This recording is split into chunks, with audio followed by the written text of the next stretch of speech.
Professor Leslie Mezei was one of the first to recognize that the computer is an exciting new artistic medium, documenting his early work in a film called Art from Computers. Numbers, symbols of mathematics, first love of the computer.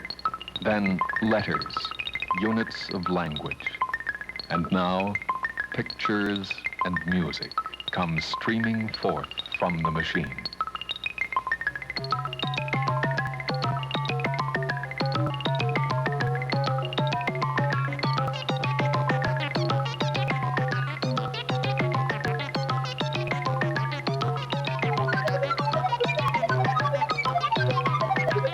Lines, point join to point, figures made from lines. Two images, calculate points in between. Step-by-step animation.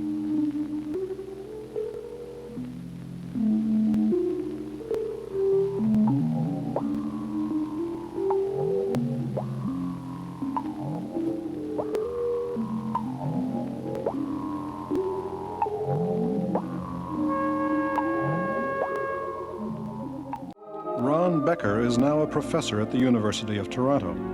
It was at MIT in the late 60s that he developed a system which allowed an artist to produce computer animation by drawing and working interactively directly at a computer display.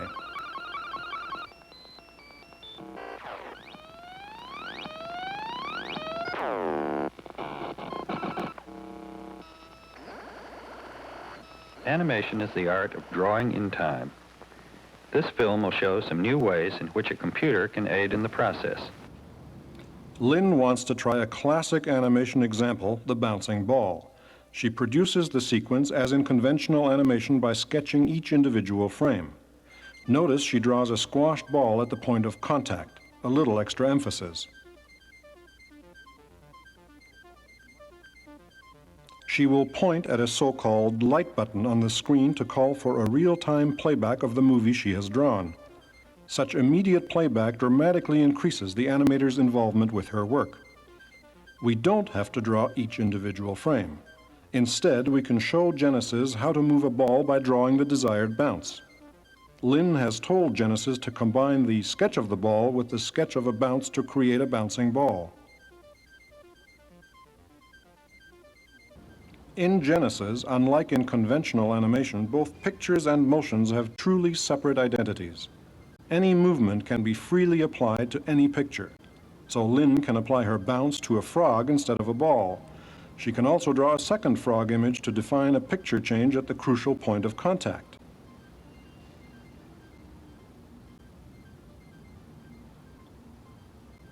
But she isn't completely happy with the result.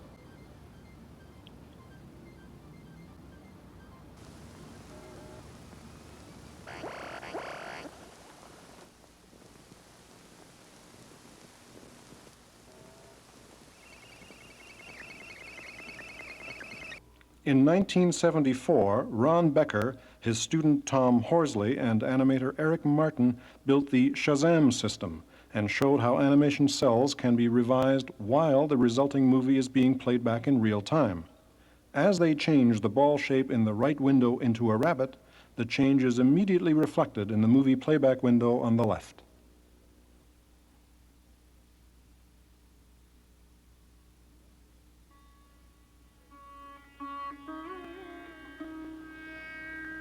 A number of students and visiting filmmakers have used U of T computer animation systems during the 70s and 80s.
There is still an enormous gap to be bridged between humans and computers.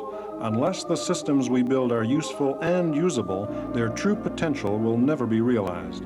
One approach we have taken is to develop new technologies for data inputs, such as touch and pressure-sensitive tablets. With this example, we can demonstrate how the tablet can sense position as well as degree of touch. We've hooked it up to a sound, and so we've got a high, pure sound here, pitch going down as I descend, and richness with X, and degree controlling volume. And I can finger paint.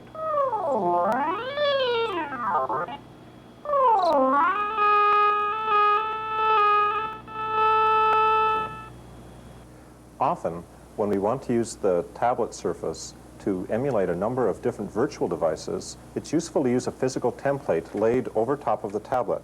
Here I have 5 virtual potentiometers defined by their cutouts as well as a number of buttons. By attaching it to the tablet surface, I now have an operating console for a particular simulation. In this case, it's a small sound synthesizer, which I can turn on an oscillator. I can now adjust its volume and adjust its pitch and its spectral richness. As you can see, the 3 different controls can affect 3 completely different parameters. I can add a second oscillator, raise its volume, change its richness, bring the pitch down, and even add a third oscillator. And I can shut them all off. Since the days of Genesis, our work on interaction techniques has centered on the theme of gestures. Here is a prototype gesture recognition system designed by Bill Buxton and Gord Kurtenbach. Here we want to investigate how we can bring the way we interact with computers more in line with the way we interact with people using pencil and paper or chalk and blackboard. We do this by using a type of chalk talk dialogue. For example, here we can use shorthand symbols to define objects. A simple downward stroke defines a circle, an upward stroke defines a square, and an inverted V defines a triangle. Beyond this, we can delete objects by drawing through them. And we can move objects by circling them and just using a proofreader's type symbol. A similar type of gesture, circling, can be used to copy items. So we go across and do a C-type gesture to indicate a copy. Norman Badler, one of our grads now a professor at the University of Pennsylvania, builds models of the human body and of its movement which are constructed out of spheres. Bubble Man and Bubble Woman have applications in the evaluation of environments, such as airplane cockpits, in robotics, and in choreography and dance.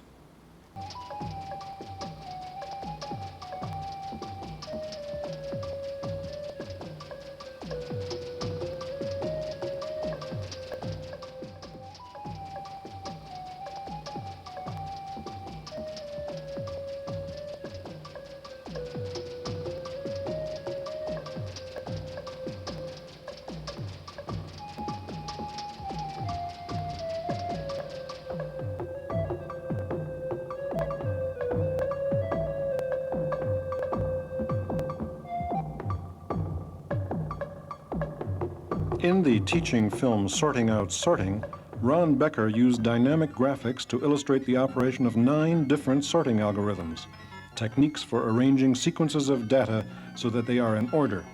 This is a 12 times speeded up version of the film. We first look at 3 techniques that search for the correct position of a data item and then insert it into place. Linear insertion, binary insertion, and now the rather clever shell sort. This is followed by 3 graphs of performance statistics comparing the 3 algorithms. The third graph plots how fast they run as a function of the number of items to be sorted. Then a race in which the 3 techniques compete on 250 data items each. Our next 3 techniques sort the data by making successive exchanges of pairs of items. First the bubble sort, a technique whose fame exceeds its virtues, then the somewhat smarter shaker sort, and finally Tony Hoare's ingenious quick sort. The performance of the quick sort dwarfs that of the other 2 techniques, as shown by these graphs. and then via the more dramatic race. Notice the display of each algorithm's running time at the bottom of the screen. Finally, 3 techniques that sort the data by successively looking for and selecting an item that is to go into a particular position. First, straight selection, then tree selection, an algorithm which achieves some efficiency by organizing the data into a tree, and then the remarkable method called heap sort.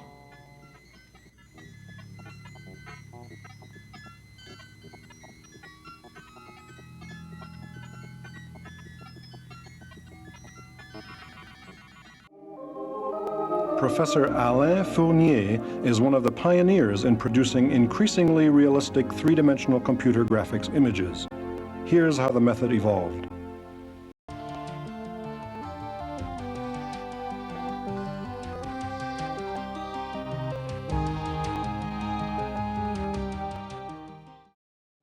John Amanatidis, one of Alain Fournier's students, has developed a novel kind of ray tracing called cone tracing.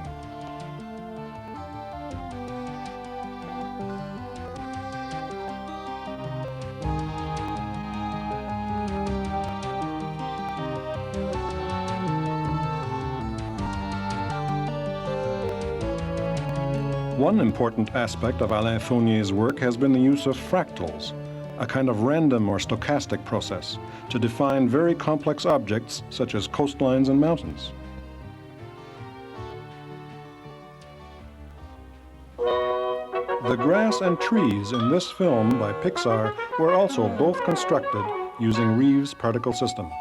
By the way, everything here is computer animation.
Some recent images by Alain Fournier and Bill Reeves based on a novel technique for the visual simulation of water and waves.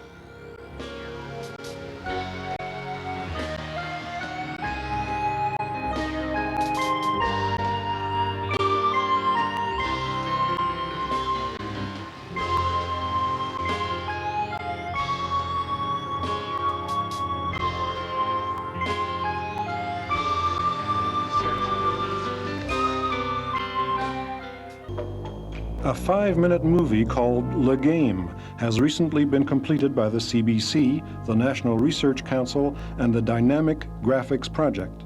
Live actors were photographed by this robot-controlled camera at the NRC.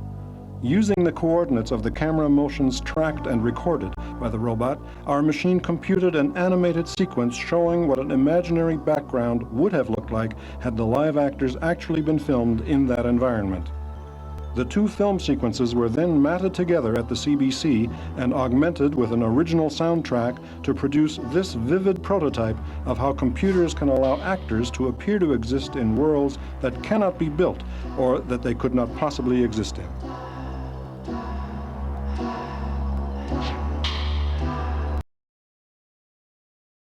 The story is just beginning.